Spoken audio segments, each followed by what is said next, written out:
नमस्कार और स्वागत है आपके अपने YouTube चैनल मिस्ट्रीज अनफोल्डेड में, जहां हर रात एक नई रहस्य की परतें खुलती हैं।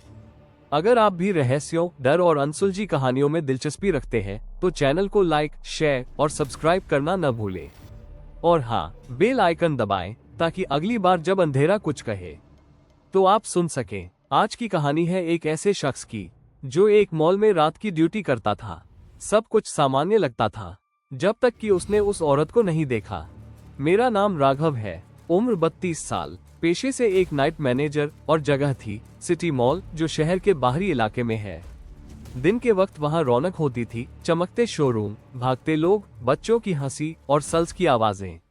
लेकिन रात में सब बदल जाता था। रात की शिफ्ट में मेरी जिम्मेदारी थी सिक्योरिटी कैमरे देखना, अलार्म सिस्टम चेक करना और जरूरत पड़ने पर फ्लो राउंड लेना। वो रात भी बाकी रातों जैसी ही शुरू हुई थी। करीब रात के 1:13 का वक्त था।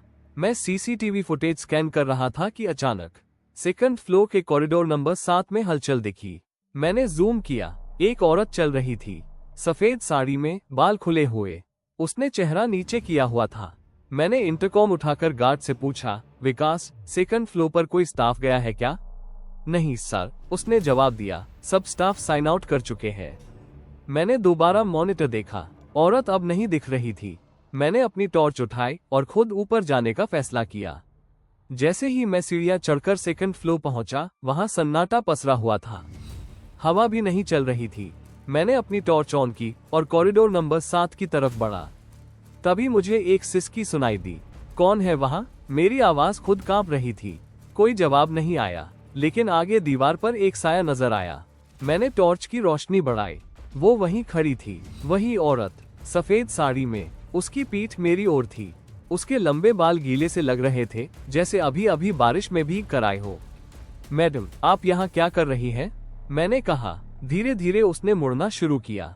जैसे ही उसने चेहरा दिखाया, मेरी सांसें रुक गईं। उसका चेहरा जला हुआ था। एक आंख गायब, दूसरी से खून बह रहा था। होंठ सिल दिए गए थे धागे से। मैं पीछे हटा, पर मेरे पैर जम चुके थे।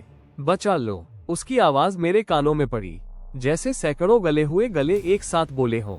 मैंने पीछे मुड़कर दौड़ लगाई, नीचे की ओर भागा और सिक्योरिटी रूम में घुसकर दरवाजा बंद कर लिया। मैंने सीसीटीवी ऑन किया। सेकंड फ्लोर अब खाली था, मगर फिर कैमरा नंबर 3 ब्लिंक करने लगा। No signal. फिर कैमरा ऑन हुआ। अब वो औरत सिक्योरिटी रूम के बाहर खड़ी थी। उसने दरवाजे पर हाथ मारा। थक थक थक। मैंने अलार्म ऑन किया, मगर कोई असर नहीं। फिर सब कुछ शांत हो गया। अगली सुबह जब गार्ड्स आए तो मैं बेसुध पड़ा था। दरवाजा अंदर से लॉक था, लेकिन सीसीटीवी रिकॉर्डिंग गायब। कोई यकीन नहीं करता, पर अब हर रात के 1:13 पर मैं उस औरत को उसी कॉरिडोर में देखता हूँ। वो वही दोहराती है, बचा लो। मगर मैं जानता हूँ, अब बचने का नहीं, फंसने का वक्त है। अगर आपको ये कहानी डरावनी लगी तो मिस्ट्रीज अनफोल्डेड को लाइक, शेयर और सब्सक्राइब जरूर करें। अगली बार हम फिर मिलेंगे एक और रहस्य के साथ। तब तक दरवाजे बंद रखिए और कैमरों पर नजर बनाए रखिए।